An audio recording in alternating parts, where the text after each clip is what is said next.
Assalamu Walaikum. Hello friends, how are you? Welcome back to our new video.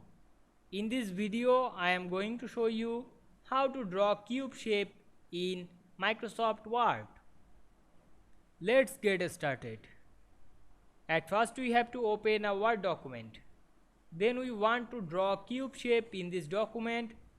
We go to the Insert menu and click Shapes option. And we can see here many shapes. We find and select the cube shape. Then draw this shape. Click and drag on your mouse. Now we can see we draw this cube shape very easily.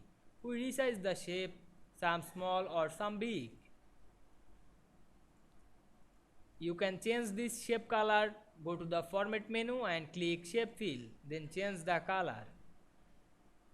And you can change the outline color. I select the red color and you apply some another effect like shape effect, shadow, reflection, soft hits, 3D resolution, etc. Otherwise you create some style. Click the style drop down menu and apply some style in these shapes. I hope you enjoyed the video. Please like, comment, share and subscribe my YouTube channel. Thanks for watching.